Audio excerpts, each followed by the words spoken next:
Selamat pagi. Selamat pagi jemaat Tuhan. Puji nama Tuhan. Mari pagi hari ini kembali kita mengucapkan hati kita untuk kita beribadah kepada Tuhan. Amin. Mari kita satukan hati kita di dalam doa kita. Bapa, kami bersyukur buat pagi hari ini. Kami ada saat ini karena anugerah-Mu, karena kebaikan-Mu dalam kehidupan kami. Kami mau belajar bersyukur apapun keberadaan kami, karena ketika kami bersyukur, kekuatan itu ada bersama dengan kami. Kami percaya pagi hari ini hadirat-Mu, sukacita-Mu turun atas kami tempat ini. Kami merasakan kuasa-Mu ada di tempat ini, Tuhan. Dan kami mau tanggalkan setiap beban yang merintangi kami. Dan kami ingin memuji, memuliakan nama-Mu. Terlebih lagi, kami rindu mendengarkan kebenaran firman-Mu yang mengubahkan setiap kehidupan kami untuk menjadi lebih baik di hadapan Engkau.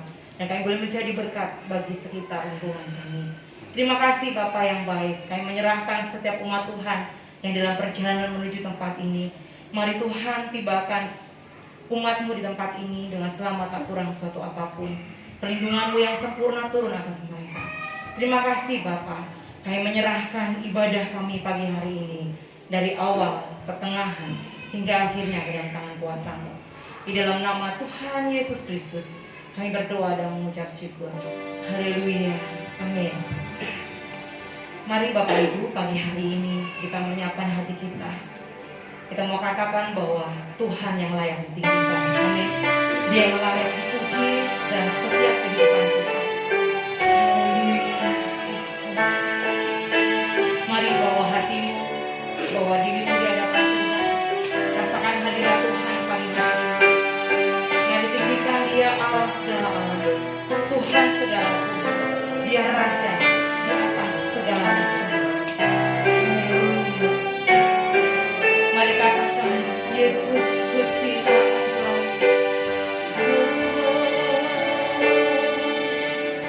Yesus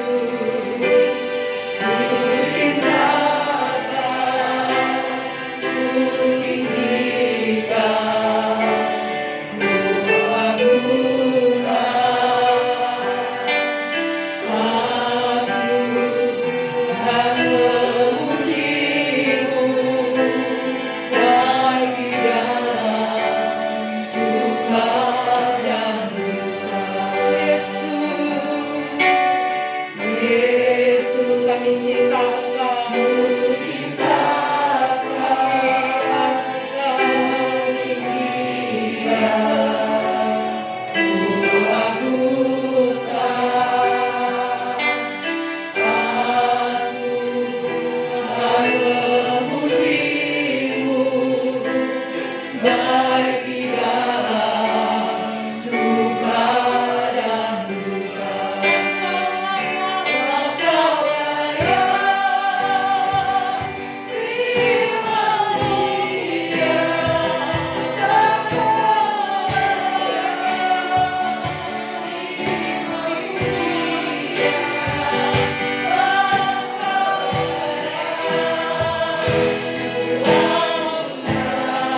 Tuhan.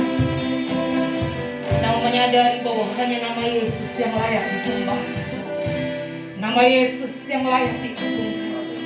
Mari tanggalkan setiap beban. Angkat suaramu dan nyatakan bahwa Engkaulah Tuhan Raja di atas segala raja. Engkau Tuhan di atas segala Tuhan. Engkau yang ajaib, Engkau yang dahsyat dan luar biasa. Haleluya. Mari Bapak Ibu pada hari ini bersama-sama dengan saya mengangkat tanganku sebagai janji dan pujian kepada Tuhan. Kita mau katakan bersama, Yesus, kami sungguh mencintai Engkau. Kami cinta Engkau Tuhan dalam hidup kami. Yesus, ku cinta Engkau. Ku tinggikan, ku agungkan Engkau.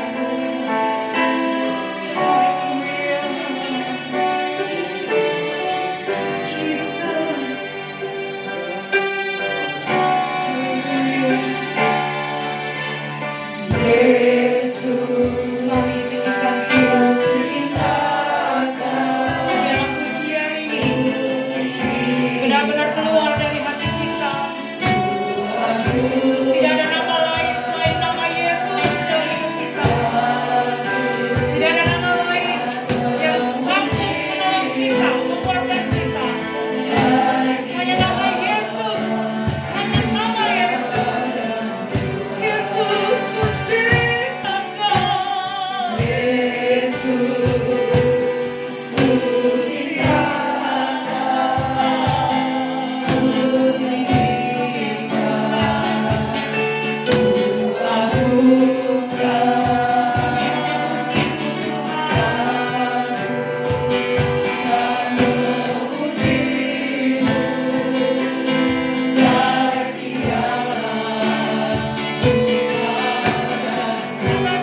kehidupan kami.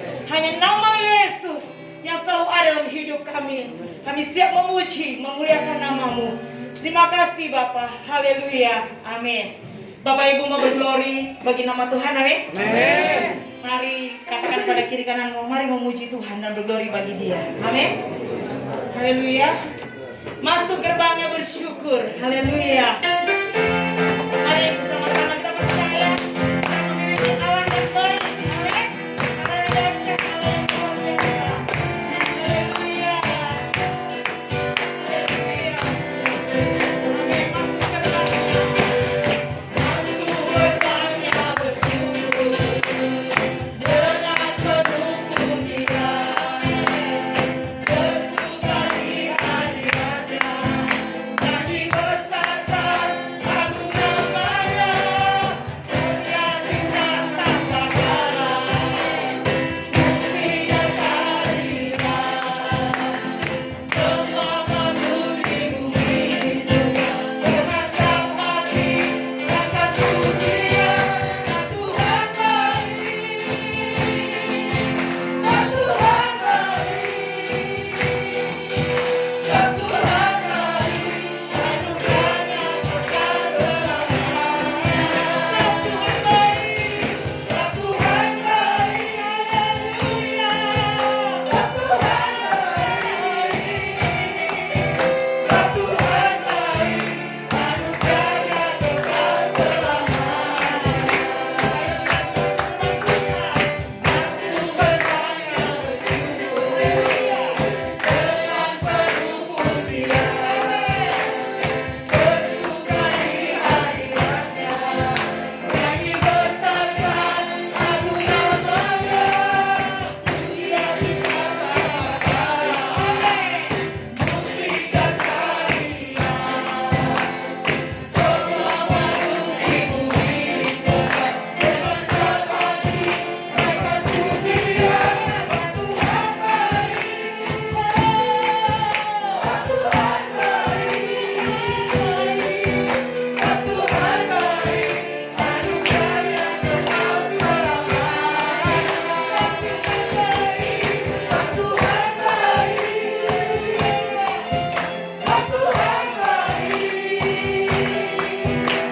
Tuhan baik. Anugerahnya kekal selamanya. Bapak Ibu merasakan kebaikan Tuhan, amin? Ketika kita merasakan kebaikan Tuhan, ada ekspresi bahagia dalam kehidupan kita, amin? Sebelah kiri kanan colek, sebab Tuhan baik. Mari bergoyang buat Tuhan kita, amin? Haleluya. Haleluya. Glory to God. Gerakan badanmu ke kiri dan ke kanan. Puji Dia dan pujikan Dia, Allah yang ajaib. Haleluya. Mari bersama-sama. Masuk gerbangnya bersyukur. Masuk gerbangnya bersyukur dengan penuh pujian. Bersuka di hadiratnya. Nyanyi besarkan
Kita mau belajar meminta hati yang baru kepada Tuhan.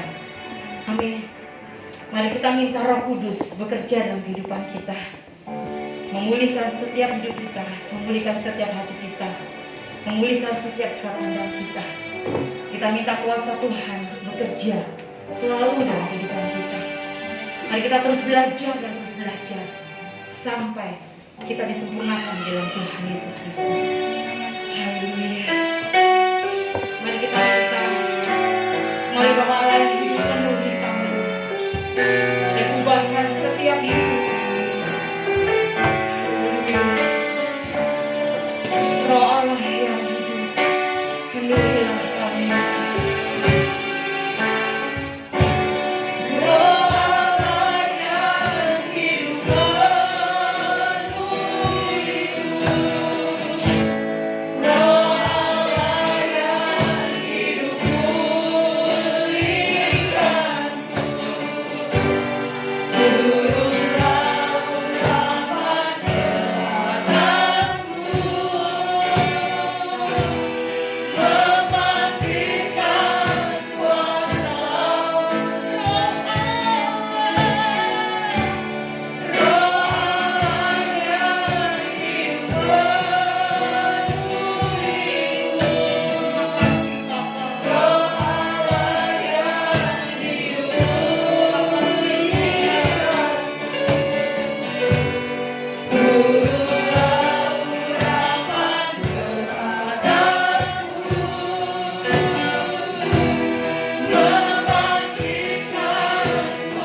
memulihkan hati mereka yang terluka,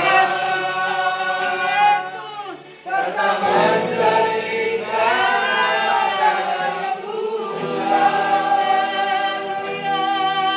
jadikan hidupku alatmu, dipenuhi urapan baru, menyatakan kebesaran.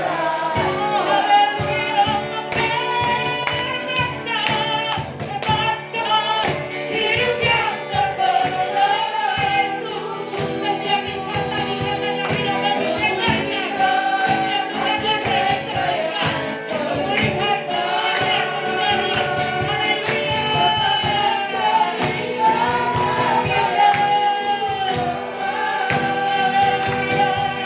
jadikan hidupku alatmu, dipenuhi urapan baru, menyatakan kebesaran kuasa-Mu, membebaskan hidup yang terbelenggu, memulihkan hati mereka yang terluka, serta menjadikan mata yang buta. Jadikan hidupku alatmu, dipenuhi urapan baru, menyatakan kebesaran kuasa-Mu, menyatakan kebesaran kuasa-Mu,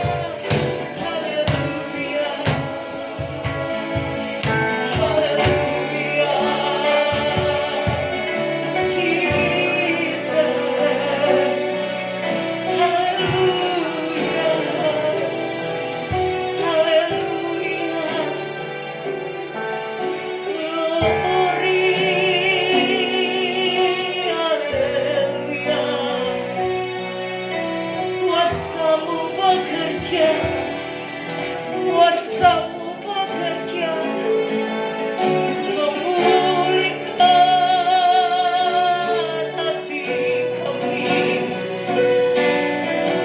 memulihkan hidup kami. Haleluya. Terus sembah Dia, terus agungkan Dia, minta hati yang baru setiap hari, minta terus pengurapan daripada Tuhan, minta kasih dan anugerah Tuhan dalam hidup kita. Sembah dan sembah Dia. Jesus,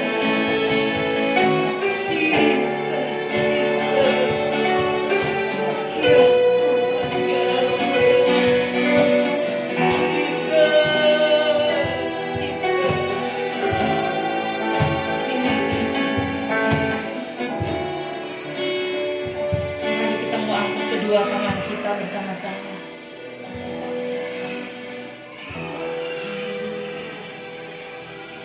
Terima kasih Tuhan. Membebaskan hidup yang terbelenggu, memulihkan hati mereka yang terluka, serta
Tuhan Yesus, kami percaya bahwa Engkau hadir di tengah-tengah kami pada siang hari ini.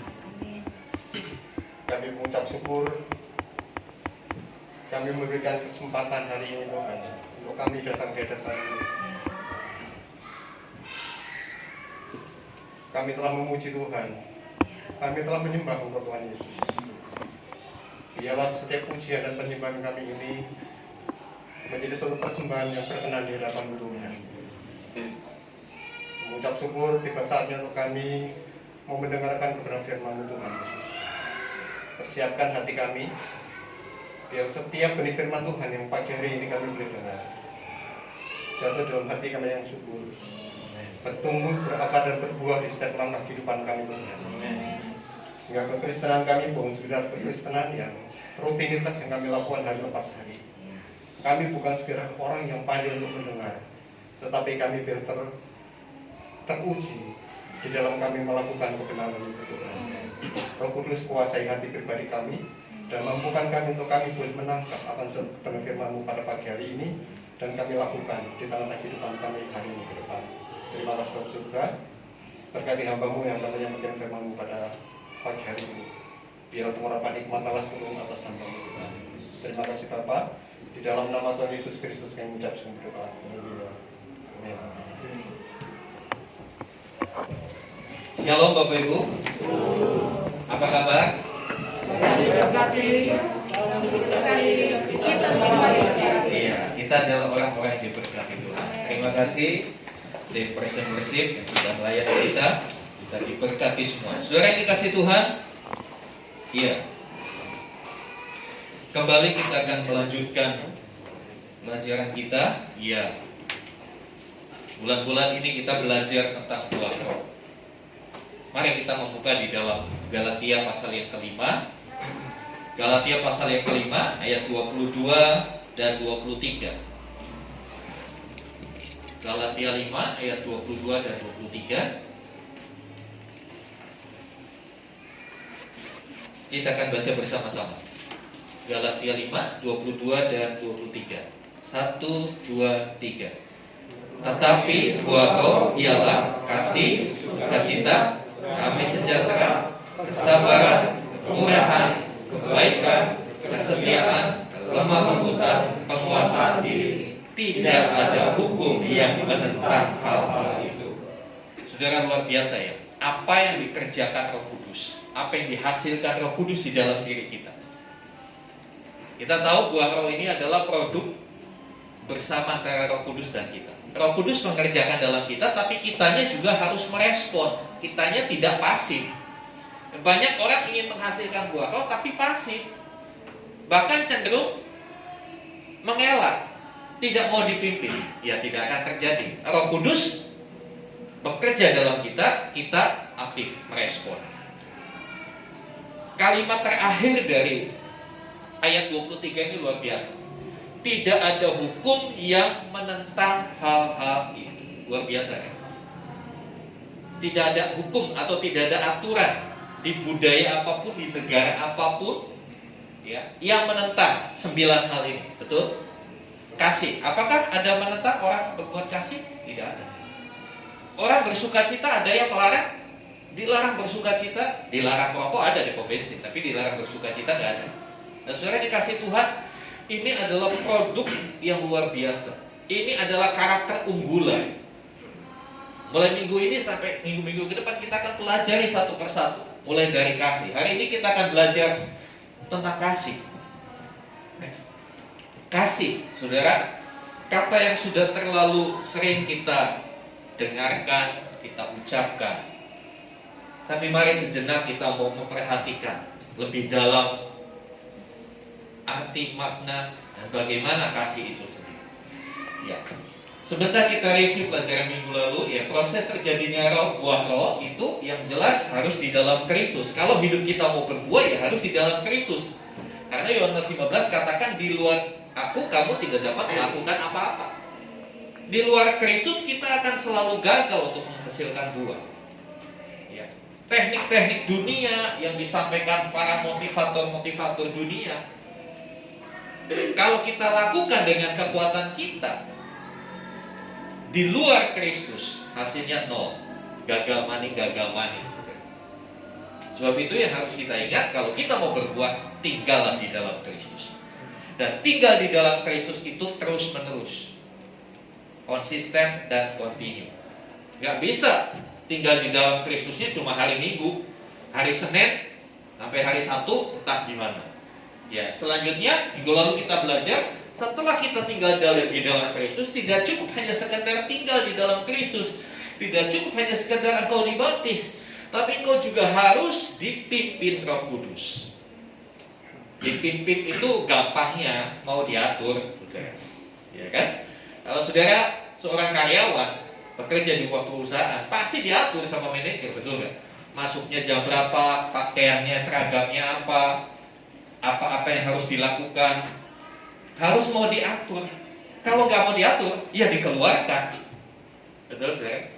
Jadi siapa di dalam Yesus, selanjutnya kita mau diatur oleh Roh Kudus. Izinkan Roh Kudus atur seluruh hidup kita, termasuk atur bisnis. Banyak kali orang Kristen menjalankan bisnis dengan cara-cara orang dunia, sangat tidak elok, saudara. Mari kita mau serahkan juga bisnis kita ke dalam tangan Tuhan, supaya bisnis kita Tuhan yang atur. Saudara yang dikasih Tuhan, selanjutnya minggu lalu kita belajar buah adalah produk bersama Roh Kudus dan saya. Tadi sudah saya sampaikan, harus ada respon dari kita. Responnya apa? Ketaatan. Responnya apa? Ya tidak berbantah-bantah dengan Tuhan. Ya, bahasa kerennya tidak ngeyel kalau dikasih tahu Tuhan. Kadang-kala kita ini jago ngeyel kalau sama Tuhan. Terlalu banyak alasan, kita bisa pikir alasan itu panjang dan lebar. Sudahlah, mulai dari sekarang taat saja. Amin. Ya, next. Kita masuk buah roh. Kasih disebut pertama kali dalam daftar buah roh. Ya. Yang lalu saya katakan bahwa buah roh ini dikatakan buah roh, bukan buah-buah roh. Buah roh itu berarti satu. Gambaran yang sederhana, satu buah 9 rasa. Luar biasa. Satu buah 9 rasa. Dan yang pertama kali disebut adalah kasih. Kenapa tidak disebut penguasaan diri? Padahal penguasaan diri kan paling susah. Kenapa? Enggak, saudara. Ya kan, menguasai diri kan paling susah. Ya. Kalau kita dimaki-maki orang, tetap diam, tidak melawan, itu kan susah. Kenapa bukan itu yang disebut pertama? Tapi yang disebut pertama kasih. Ya, karena kasih itu adalah yang utama. Kalau kita melihat di dalam Matius 22 ayat 34 sampai 40. Kita buka sejenak Matius 22. Matius 22 ayat 34 sampai 40. Ya. Itu bicara tentang kasih. Ya. Saya bacakan. Ketika orang-orang Farisi mendengar bahwa Yesus telah membuat orang-orang Saduki itu bungkam, berkumpullah mereka, dan seorang dari mereka, seorang ahli Taurat. Kalau dikatakan ahli, ya ahli. Ahli Taurat berarti tahu banyak, mengerti banyak tentang hukum Taurat. Ya. Orang itu bertanya. Tujuannya bertanya untuk mencobai Tuhan Yesus. Dia tanya, guru, hukum manakah yang terutama dalam hukum Taurat? Ini orang ahli kok tanya. Betul nggak sih? Harusnya kalau ahli kan tahu ya, nggak usah tanya. Ya, karena motivasinya mau mencobai, makanya dia tanya, guru, hukum apa? Manakah yang terutama dalam hukum Taurat?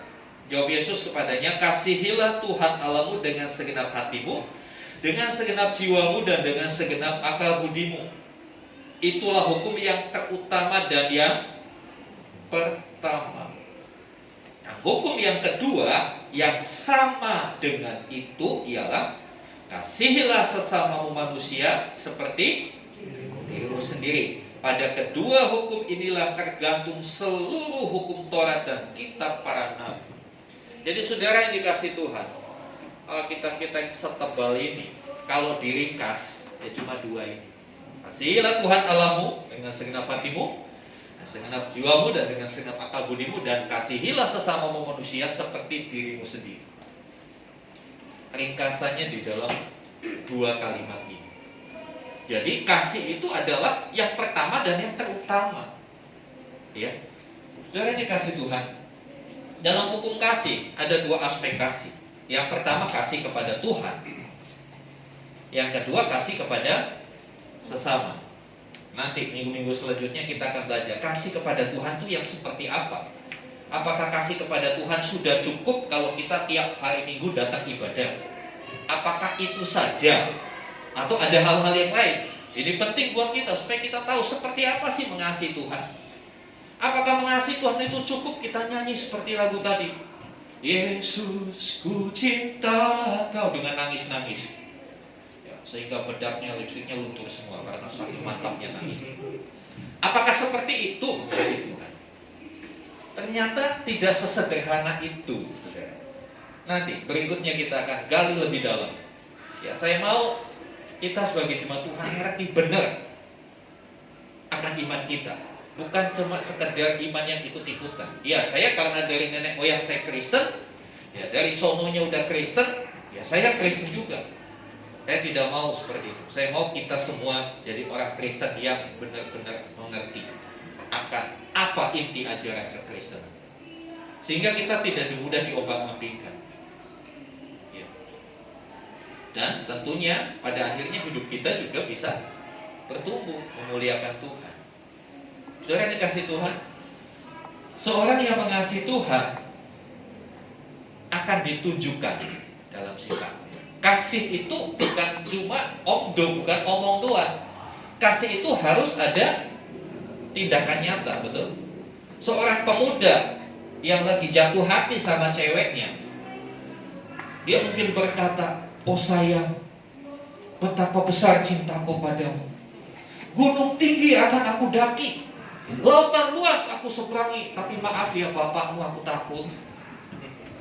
Asyik ini kasih tuh. Dia kalau memang mengasihi, ya bapaknya galak seperti apa harus berani datang ngomong baik-baik kan begitu. Harus ada pembuktian dari kasih itu. Apa pembuktian kasih kita kepada Tuhan? Yang pertama, ya sikap kita. Sikap itu ditunjukkan dalam ibadah. Bicara masalah ibadah bukan cuma jam 9 sampai jam 10 sampai jam setengah 11. Ibadah itu adalah seluruh kehidupan kita. Dari bangun pagi sampai bangun pagi lagi besok. Itulah ibadah kita. Hidup kita ini adalah ibadah kita. Kalau hari ini kita ibadah jam 9, ini sebetulnya hanya melatih kita, membekali kita untuk kita menjalani hari-hari besok, supaya hidup kita sesuai dengan firman Tuhan. Nah, kalau dalam sesi-sesi latihan hari ini kita nggak serius, apakah kita masih layak disebut mengasihi Tuhan? Orang kalau mau ketemu dengan kekasihnya, dia akan mempersiapkan diri, betul nggak? Ya, zaman dulu, nggak tahu zaman sekarang mungkin udah berubah ya perkembangan zaman. Zaman dulu kalau yang namanya mau ngapelin cewek itu malam minggu.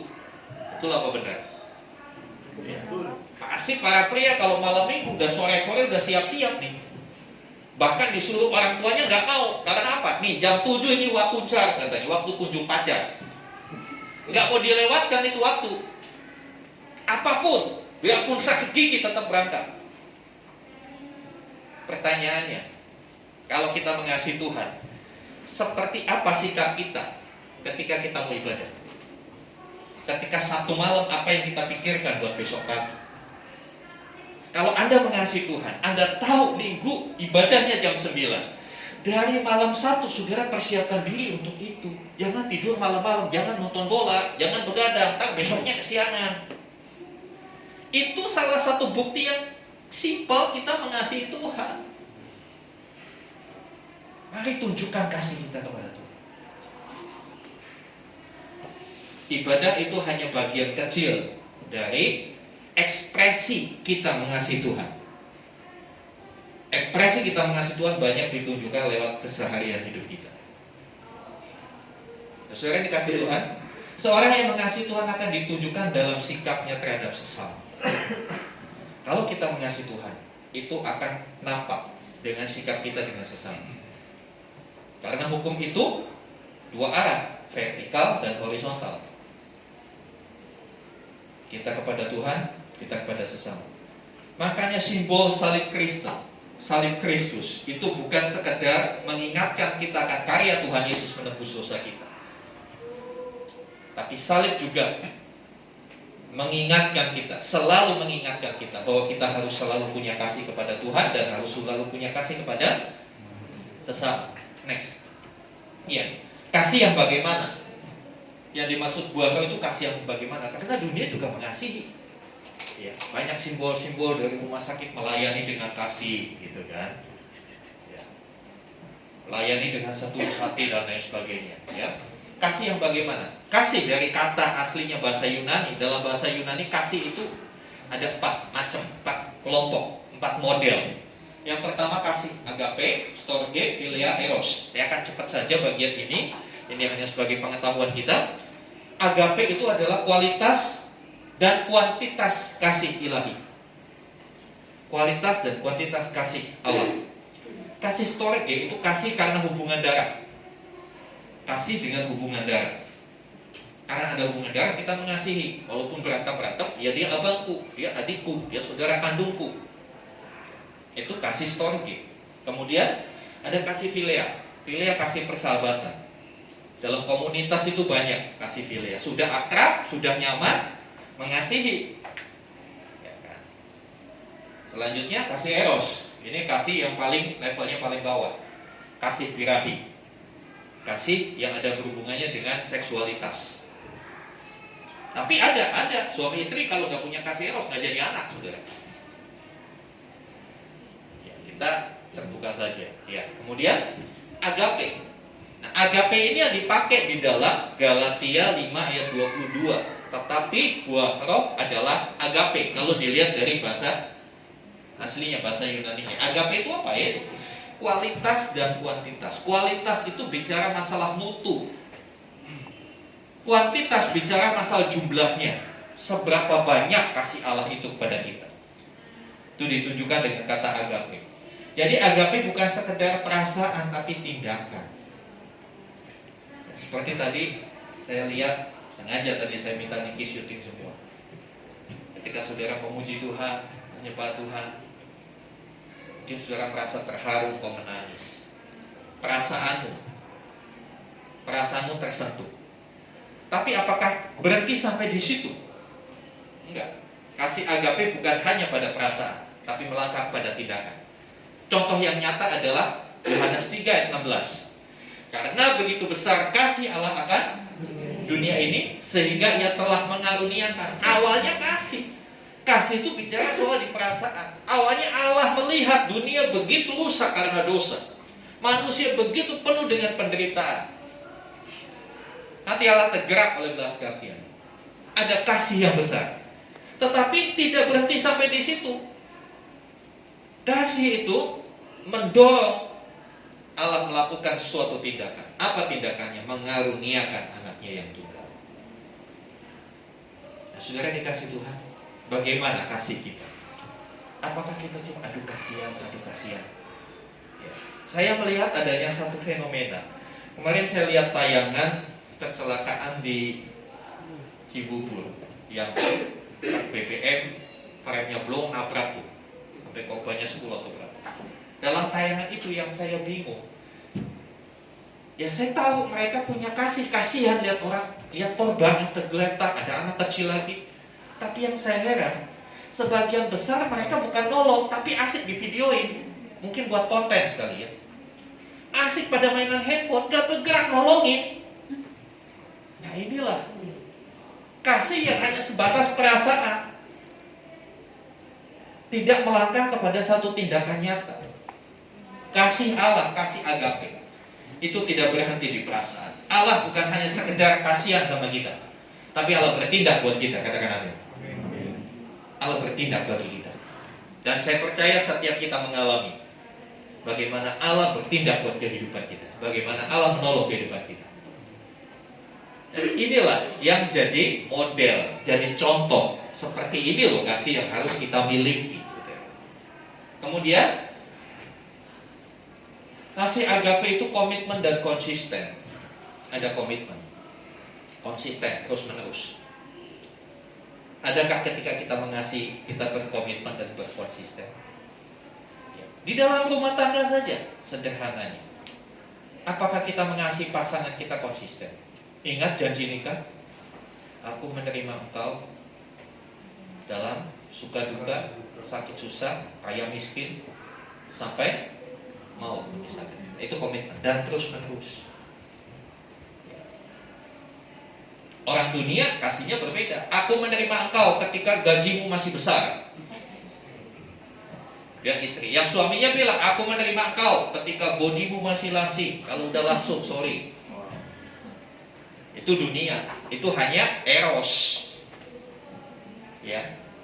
Kemudian kasih agape itu kasih yang tanpa pamrih, nggak mengharapkan balasan, tulus apa adanya, rela berkorban. Rela berkorban. Jadi suami-suami, kita para suami, kalau kita mengasihi istri kita, rela berkorban. Apa korbannya? Ya nggak ada salahnya. Pria-pria bantu nyuci piring, bantu nyuci baju. Jangan jadikan itu satu tindakan yang haram para pria. Itu tidak haram nyuci piring, nyuci baju. Haram adalah ketika saudara bikin janji sama perempuan lain selain istri.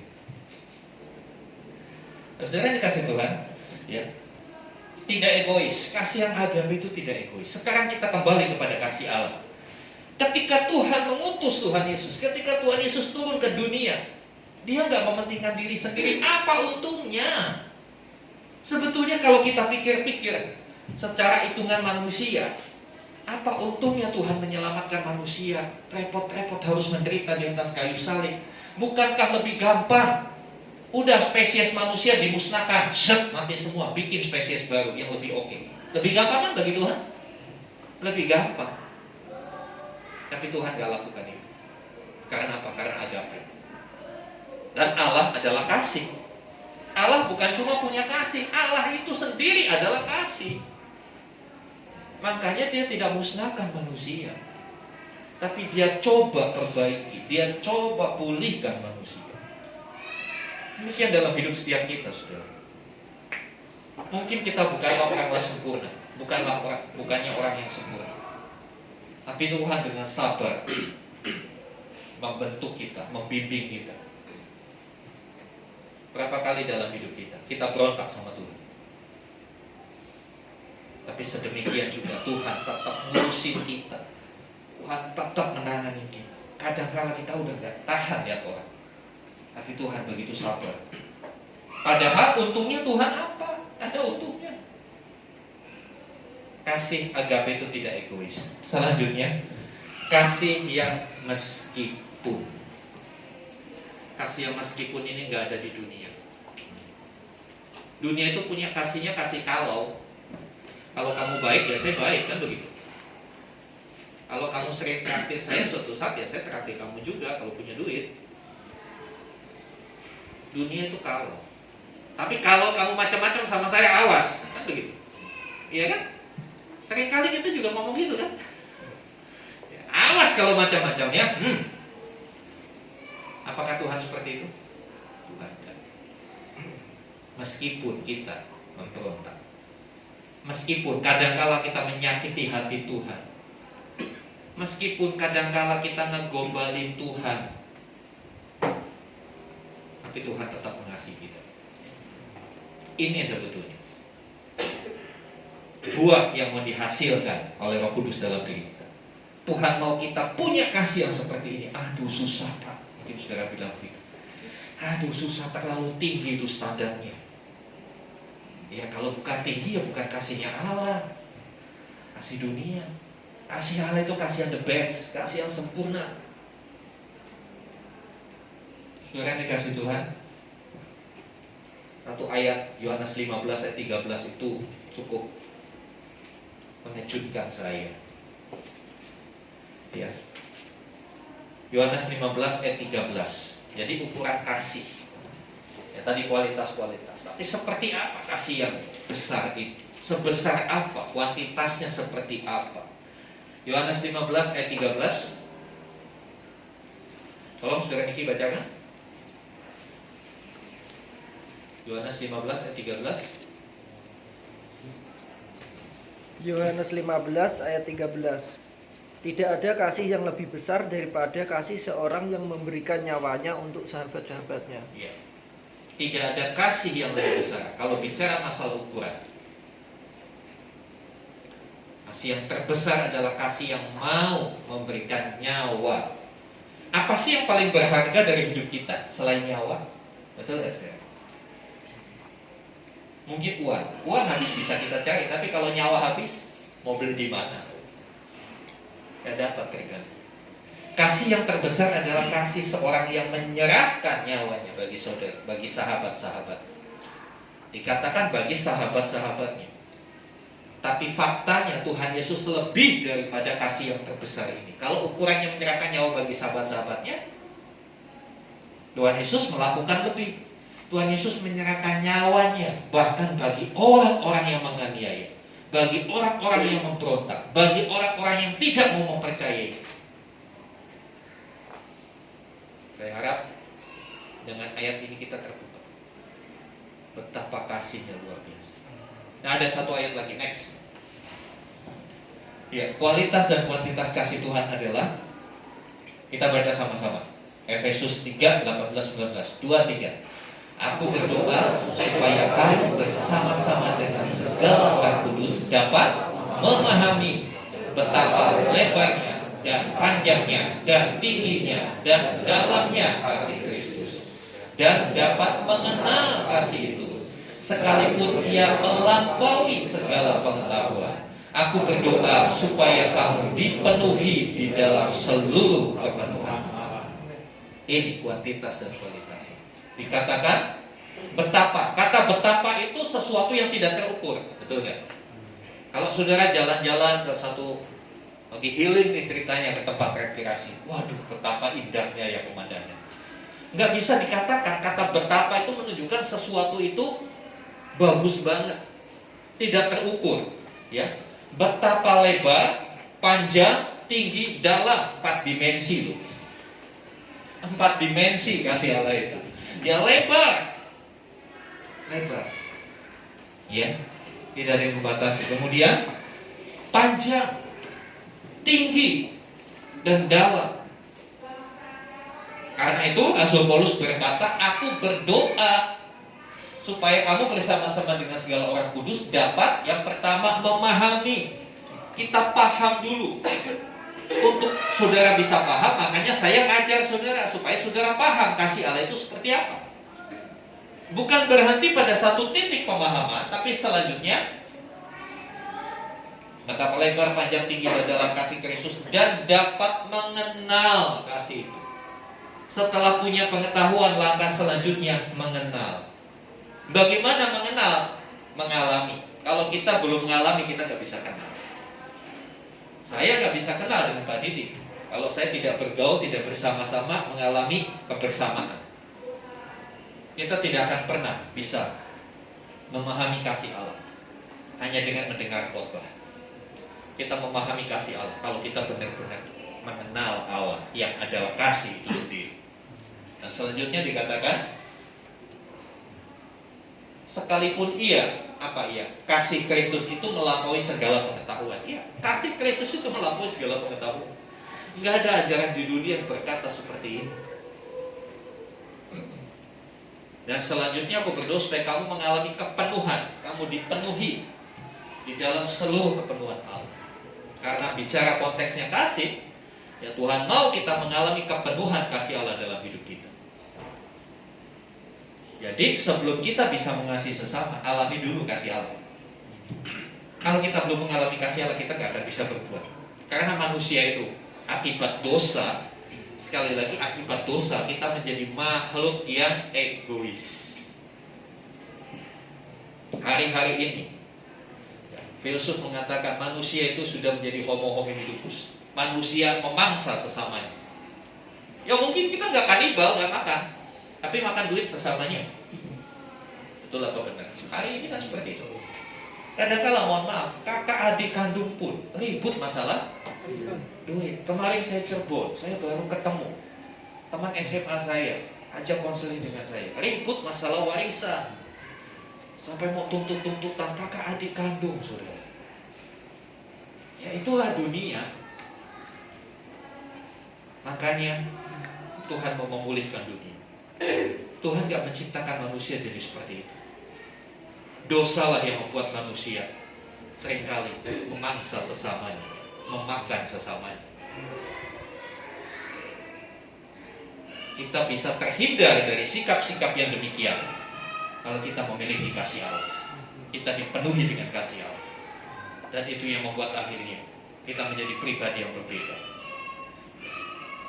Selanjutnya, ya, untuk memiliki buah kasih dimulai dari kita mengenal dan dipenuhi kasih Tuhan.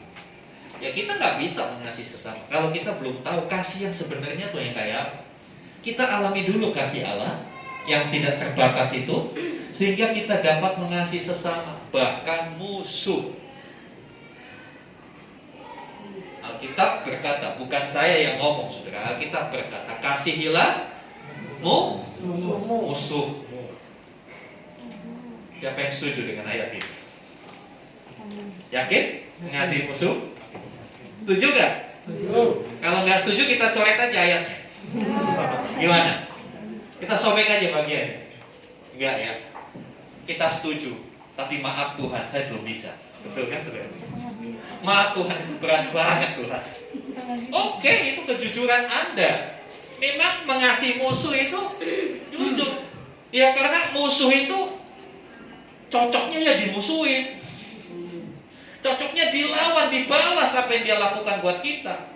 Sekali lagi, itu dunia. Kita bukan orang dari dunia. Kita lahir dari Allah. Amin. Nah, sekarang dikasih Tuhan. Ya. Musuh yang terus-menerus dikasihi akan jadi sahabat loh, saudara. Amin. Saya sudah buktikan dalam hidup saya. Waktu pertama kali kami tinggal di kompleks kami mau bikin persekutuan ekumene, bikin komsel ekumene, dimusuhi. Saya tidak sebut. Ada sekelompok orang dipimpin oleh satu orang berusaha melarang sampai bikin minta tanda tangan. Siapa aja nggak setuju. Teman-teman yang Kristen marah, nggak bisa gini. Tenang, berdoa saja, nanti saya hadapi. Saya ketemu, bukan saya ajak ke lapangan untuk duel, saudara. Bukan saya ajak untuk duel, bukan. Bukan juga saya bikin laporan ke polsek, bukan. Saya ajak bicara, saya ajak ngobrol. Ya, saya ajak ngobrol. Kebetulan dia jualan. Saya tahu jualannya mahal, tapi saya selalu beli sama dia. Biarin aja, saya memberkati kok tujuannya. Hitung-hitungannya saya rugi kalau beli ke dia, orangnya lebih mahal. Udah lebih mahal gitu, barangnya nggak bagus. Yang pastinya secara ekonomi gak usah beli di situ, betul nggak sih? Tapi sekali lagi karena Tuhan Yesus sudah menyatakan kasihnya kepada saya coba, walaupun dalam tanda petik rugi, saya tetap beli. Lama-lama hari ini kalau ketemu saya, saudaraku, dulu musuh, sekarang bilang saudara. Kalau kita mengasihi orang yang memusuhi kita, itu yang akan terjadi. Betul, saudara, ini nyata. Nanti kalau saudara ketemu, suatu kali ke tempat saya ketemu orang itu, dia akan teriak itu, saudaraku. Kalau naik motor, kalau jalan, udah langsung dipeluk. Itu musuh. Dan itu banyak kami alami. Jadi kalau punya musuh diapain? Disayangi, didoain. Ya. Jangan punya musuh saudara makin keras sama dia, nggak ada selesainya saudara. Kita nggak mencerminkan kita murid Tuhan. Kita lakukan sesuatu yang berbeda dari dunia ini. Musuh masih. Kalau dia buang muka, samperin, itu. Biarin kita dibilang, oh so akrab, so kenal. Nggak apa-apa, emang kita kenal kok, kan gitu. Jadi kalau ada orang yang buang muka sama kita, samperin, kejar. Saya begitu. Kenapa? Supaya orang itu tahu bahwa kita nggak membenci dia. Batu yang besar mungkin dipukul pakai palu nggak pecah, tapi kalau ditetesin air dikit-dikit pecah. Itulah cara kerjanya kasih. Tidak ada orang yang bisa berkata dengan kasih. Sebelum masuk dalam pengembalaan, saya melayani anak jalanan di Jakarta. Setiap hari saya berhubungan dengan preman Tanah Abang, preman di Senen, di stasiun Cikini, di Cengkareng, ya, preman Timor, ya, Ambon, ya, dengan mereka. Ya, kadang-kadang mereka melakukan sesuatu yang sejujurnya secara manusia nyebelin. Tapi saya belajar mengimplementasikan kasih Tuhan. Saya mengasihi mereka. Setelah mereka berjumpa dengan kasih Kristus, mereka diubah begitu menjadi seorang yang lemah lembut dan kasar. Kasih itu mengubah. Saudara yang dikasih Tuhan. Makanya Tuhan mau kita menghasilkan buah kasih. Karena kasih ini kita akan melihat dari kasih akan muncul hal-hal yang lain. Kalau kita punya kasih, maka hidup kita akan damai sejahtera. Ya, kalau kita punya kasih, kita walaupun orang benci kita tetap enjoy aja damai sejahtera. Kalau udah damai sejahtera, pasti akan muncul buah selanjutnya apa? Sukacita, ya kan? Sukacita, kita happy di komunitas manapun kita happy. Karena lama-lama yang memusuhi kita itu akan jadi sahabat kita, akan jadi saudara kita. Seperti yang saya bilang, ketemu saya saudaraku, gitu. Teriak loh saudara ngomongnya gitu. Saudara yang dikasih Tuhan, luar biasa kasih itu. Makanya kasih itu disebut sebagai yang pertama dari deretan buah roh. Karena ini adalah yang utama. Kejarlah kasih. Kalau saudara membaca di dalam kitab Korintus, 1 Korintus, Paulus bilang, percuma aku bisa bernubuat, percuma aku bisa berbicara dalam bahasa roh, bahkan berbicara dengan semua bahasa malaikat aku bisa. Percuma kalau aku gak punya kasih. Jadi keutamaan kasih itu luar biasa, lebih dari apapun itu. Pengetahuan lewat, kekayaan lewat, kasih itu yang membuat hidup kita jadi berarti. Kasih itu yang membuat hidup kita dikenang orang. Amin. Coba, orang yang punya banyak duit tapi pelit, sama orang yang miskin tapi murah hati. Kalau orang itu meninggal, yang paling banyak dibicarakan yang mana? Yang miskin tapi murah hati. Betul? Waktu akan membuktikan bahwa kasih itu lebih unggul dari semuanya. Kelihatannya kita kalah. Kadang-kala orang dunia kan mau polik kita, kamu jangan mau ditipuin terus, ya kan? Kamu jangan mau dikadalin terus, lawan dong sekali-kali, begitu. Betul sih lawan sekali-kali, tapi lawannya dengan caranya Tuhan, bukan dengan cara dunia. Lawan dengan apa? Dengan doa Tuhan, aku memberkati dia, tunjukkan dia sampai dia menemukan hidayah, sampai dia mengerti apa yang dia lakukan. Sadarkan dia Tuhan. Itu doanya. Jadi apa doa kita hari-hari ini buat orang yang menyakiti kita? Tuhan pukul dia, Tuhan balas dia. Gitu kan? Kita kadang-kadang berdoa seperti itu.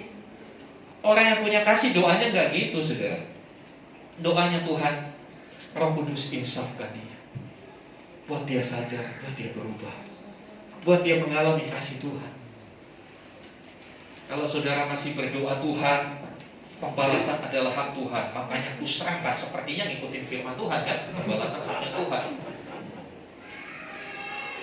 Tuhan, pembalasan adalah haknya Tuhan. Dia udah tipu saya sekian puluh juta, balas dia Tuhan, biar dia ditipu sama orang lain lebih banyak dari dia tipu saya. Saudara, jangan memanipulasi firman Tuhan untuk kepentingan kita. Jangan menggunakan firman Tuhan untuk memuaskan kemarahan kita. Mari kita berdoa dengan penuh kasih. Saya percaya setiap kita dalam hidup ini gak ada orang yang gak pernah disakiti. Betul gak saudara? Jadi jangan merasa saudara paling menderita. Aduh, aku di hidupku penuh selalu disakiti. Orang lain, temanmu juga ngalami. Cuma respon yang membedakan. Saya juga ngalami disakiti, tapi saya belajar untuk memberikan respon yang sesuai dengan firman Tuhan. Disakitinya sama, cuma responnya yang berbeda kan. Kalau responnya mau galau terus ya galau. Saudara yang kasih Tuhan, ini bisa dicatat ini. Ini bukan pilihan tapi perintah. Itu ada, saya tulis 8 ayat. Masih ada ayat-ayat lain. Ini nggak usah dibaca. Saudara perhatikan, nanti saya bagi slide-nya di grup. Ya, saudara baca. Itu semua dibilang ini adalah perintah. Hendaklah kamu saling mengasihi. Inilah perintahku, kasihilah seorang akan yang lain. Ini perintah, bukan pilihan. Jadi sekali lagi mengasihi itu bukan sunnah, tapi perintah, wajib hukumnya. Harus. Masalahnya kadangkala kita tidak mampu. Betul apa benar, saudara? Bagaimana supaya kita mampu? Alami dulu kasih Allah. Dan yang kedua, biarlah Roh Kudus yang memimpin kita, memampukan kita. Kalau saudara disakiti, apa yang saudara lakukan? Tuhan bilang, Tuhan. Saudara bilang sama Tuhan dalam doa, Tuhan, jujur aja Tuhan, saya sakit hati sama si A. Tuhan tolong saya supaya saya bisa mengampuni. Tuhan mampukan saya, beri kekuatan untuk saya tidak sakit hati, beri kekuatan untuk saya tidak membalas. Karena rumusnya Tuhan, kejahatan dibalas dengan kebaikan. Next. Ya. Kesimpulannya adalah kasih adalah ajaran utama dari iman Kristen. Ya. Ajaran utama adalah kasih. Kemudian kasih merupakan rangkuman dari semua hukum Tuhan. Semua hukum Tuhan rangkum dengan satu kata, kasih. Kita belajar mengasihi dari teladan Tuhan Yesus. Ya, Tuhan Yesus sepanjang hidupnya selalu diwarnai dengan kasih, belas kasihan. Lalu saudara bilang, kan Tuhan Yesus pernah marah Pak, ngamuk di bait Allah. Iya, itu marahnya karena kasih, karena dia mengasihi Bapa. Dia nggak mau ada sesuatu yang salah. Jadi bukan berarti kasih itu lalu kita nggak punya ketegasan. Bukan berarti kasih itu menjadikan kita lembek, enggak. Di dalam kasih ada ketegasan juga. Ya, bukan berarti kita mengasihi anak, semua yang maunya anak kita ikuti, enggak. Kadang-kala anak juga harus diajar mengerti kata tidak boleh. Ini kesalahan banyak orang tua. Ketika anak mulai nangis, tidak bolehnya jadi ya sudahlah. Akhirnya itu dijadikan senjata oleh anak-anak. Nah, kalau buat nangis begini, apalagi sampai duduk di bawah kosan-kosan, apapun yang diminta dikasih. Itu jadi senjata. Ingat, kasih itu ada unsur disiplin. Minggu-minggu yang akan datang kita akan belajar seperti apa sih kasih. Apakah kalau kasih itu semua ngikutin apa yang orang lain mau? Enggak. Karena kasih kita kasih Allah, kasih yang berdasar kepada kebenaran, bukan kasih yang ngawur. Ya. Kemudian Roh Kudus pasti menolong kita dalam mengasihi. Amin. Kita tidak sendiri. Roh Kudus selalu menolong kita. Mari sama-sama kita bagi berdoa. Next slide. Ya. Biar ini menjadi pernyataan kita bersama. Kalau saudara nggak setuju, nggak usah dibaca, nggak apa-apa. Tapi mengasihi itu sekali lagi itu perintah, bukan pilihan. Ya, ayo kita baca. 2, 3. Saya sadar bahwa saya sudah dikasihi. Saya sangat dikasihi Tuhan.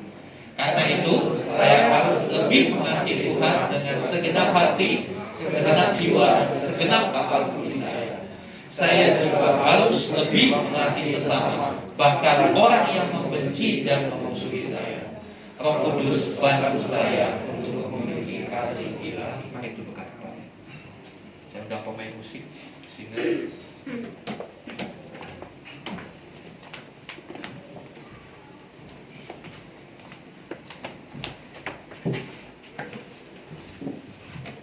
haleluya. Haleluya, haleluya, haleluya.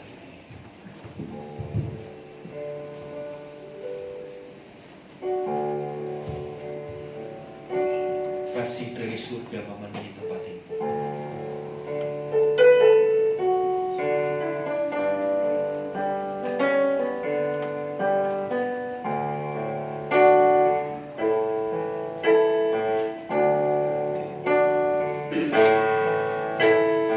Kasih dari surga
izinkan kasih yang memenuhi hidup. Kalau kita belum mengenal, kita belum dipenuhi kasih Tuhan, sulit untuk kita bisa mengasihi orang, apalagi mengasihi musuh, mengasihi orang yang udah merugikan kita, orang yang udah mencemarkan nama kita, yang bikin susah hidup kita. Susah. Tapi kalau hidup kita sudah dipenuhi kasih Tuhan, kita sudah mengalami kasih Tuhan, maka kita akan dimampukan untuk mengasihi. Haleluya, haleluya. Tiap pribadi berdoa, merindukan kasih Allah mengalir.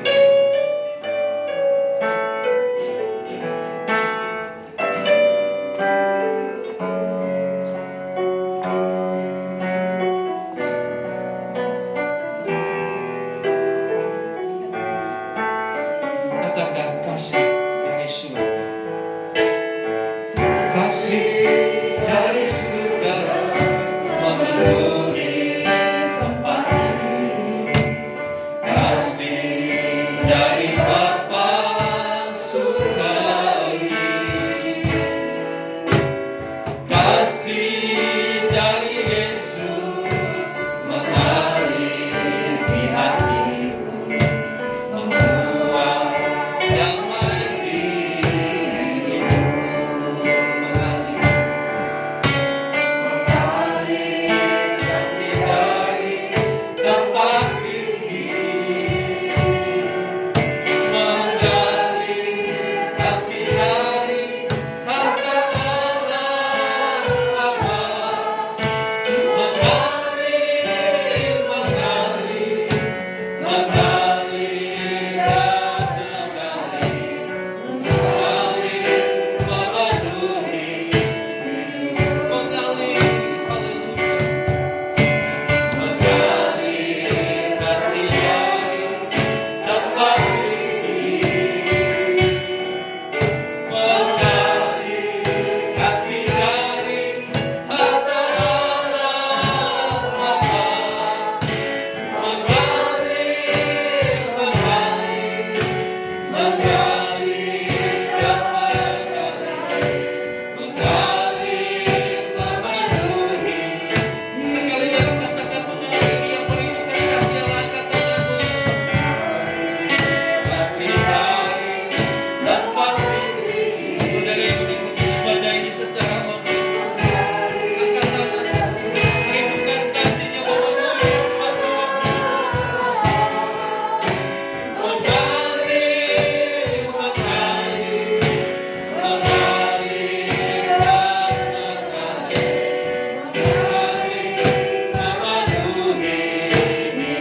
mengalir, mengalir memenuhi hidup, mengalir memenuhi hidup, mengalir memenuhi hidup, mengalir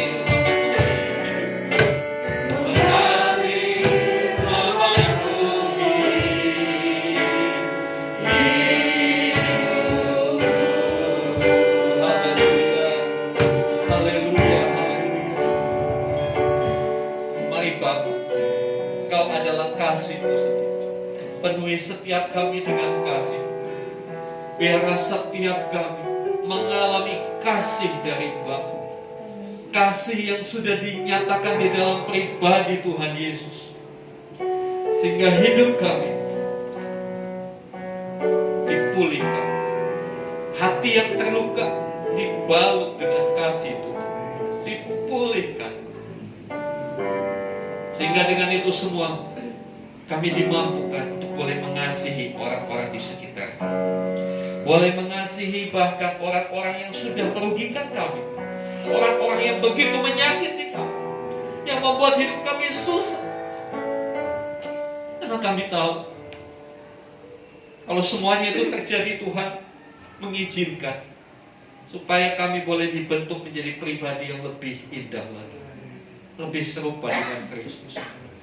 Ampuni kami, kadangkala doa-doa kami merupakan doa-doa yang penuh dengan kebencian.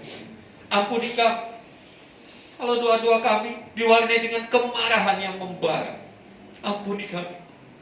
Biarlah ketika kami berdoa buat orang-orang di sekitar kami berdoa dengan kasih di atas dasar kebenaran. Terima kasih Tuhan. Kami rindu hidup kami menghasilkan buah Roh, yaitu kasih. Sehingga komunitas kami menjadi komunitas yang saling mengasihi. Bukan hanya dengan perkataan, tapi dengan satu tindakan nyata. Terima kasih Tuhan. Roh Kudus bantu kami. Bantu kami untuk mempraktekkan apa yang kami dengar hari ini dalam hidup sehari-hari. Terima kasih Tuhan. Dalam nama Tuhan Yesus kami berdoa. Haleluya. Haleluya. Amin. Amin. Silakan duduk Bapak Ibu Saudara. Ada hal yang perlu disampaikan untuk rekan-rekan kaum muda tanggal 30 seperti yang sudah direncanakan, kita akan laksanakan ibadah padang. Tempatnya berubah, ya, tempat yang lebih baik di Cikau Park, Purwakarta. Ya. Jadi nanti rekan-rekan kaum muda hari Sabtu tanggal 30 itu pasti libur tanggal merah, ya. Itu berangkat dari gereja jam 6:30. Jadi 6:30 sudah berangkat dari sini, jangan 6:30 baru berangkat mandi. Iya, nanti terlambat saudara ya. Teman-teman kaum muda, rekan kaum muda 6:30 sudah di sini. Jadi pastikan Jumat malam pasang alarm di handphone supaya besoknya nggak kesiangan. Ya, biaya pendaftarannya berapa? Betul? 50. Ya, 50.000 per orang. 50.000 itu hanya untuk tiket masuk dan beberapa wahana, salah satu wahana yang akan dikunjungi di sana. Untuk konsumsi dan transportasi dihandle dari kas. Ya, itu saja. Untuk uang pendaftaran hari ini ya. Hari ini supaya panitia bisa mempersiapkan segala sesuatu dengan baik. Ya, itu saja. Kemudian konsel hari Jumat itu tiba gilirannya untuk wilayah ASP dan sekitarnya, ya, wilayah selatan. Ya, baik, itu saja yang bisa disampaikan. Mari kita lebih bersungguh-sungguh lagi dalam mengiring Tuhan. Ya, sehingga kita sama-sama berdiri. Mari kita sama-sama berdiri. Kita akan naikkan dua-dua syafaat kita kepada Tuhan. Haleluya. Terima kasih Tuhan untuk kehadiran-Mu di dalam ibadah ini. Kami tahu Tuhan bukan hanya hadir dalam ibadah, tapi Tuhan hadir setiap saat dalam kehidupan kami. Sadarkan itu akan dalam hidup kami, supaya kami selalu menyadari bahwa Tuhan ada bersama dengan kami. Dan kami tidak perlu menjadi khawatir tentang apapun yang ada di hadapan kami. Bersama Tuhan kami bisa melewatinya. Terima kasih Tuhan. Menyerahkan akan anak-anak muda yang akan mengadakan ibadah padang di Purwakarta. Tuhan menyertai dalam persiapan-persiapan maupun dalam pelaksanaan, supaya anak-anak muda boleh semakin dipersatukan, semakin kompak, mereka boleh bertumbuh bersama di dalam Tuhan. Terima kasih. Kami berdoa untuk bangsa dan negara kami. Kami bersyukur Tuhan sudah memberikan pemimpin-pemimpin yang baik. Kami memberkati Bapak Presiden Jokowi, Bapak Maruf Amin. Kami memberkati para menteri, TNI Polri, sehingga mereka boleh menjalankan tugasnya sebaik-baiknya dan membawa bangsa ini pulih dari pandemi, dan juga boleh membawa bangsa ini lepas dari ancaman resesi global yang sementara terjadi. Kami percaya Tuhan mengasihi bangsa kami. Berdoa juga untuk lingkungan di Ruko Redwood ini, kiranya kehadiran kami boleh menjadi berkat. Kiranya kehadiran kami boleh mendatangkan aura yang positif buat lingkungan. Bersyukur untuk RT PRW yang sudah sangat mendukung kami. Kiranya Tuhan memberkati mereka dalam tugas keseharian mereka, dalam tanggung jawab mereka, dalam keluarga mereka. Bahkan oleh Pak Lurah, Pak Camat, Pak Bupati, Kabupaten Bekasi, Tuhan memberkati.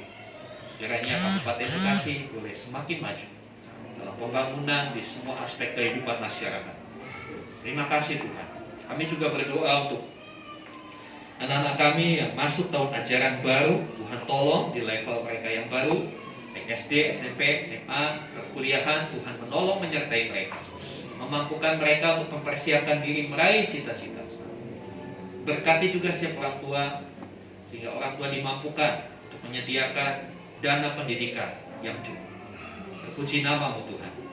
Kami bersyukur dan kami percaya kami akan melihat campur tangan kita dalam kehidupan kami. Terima kasih Bapak. Mari saudara-saudara buka hatimu, buka tanganmu. Nah sekarang terimalah rahmat anugerah dari Bapa yang adalah kasih Gusti. Di dalam kasih dan karya Tuhan Yesus Kristus, melalui penyertaan bimbingan Roh Kudus, terimalah berkat-berkat jasmani, terlebih lagi berkat rohani. Jadilah berkat dimanapun saudara ditempatkan. Karena itu pergilah, jadikanlah semua bangsa murid.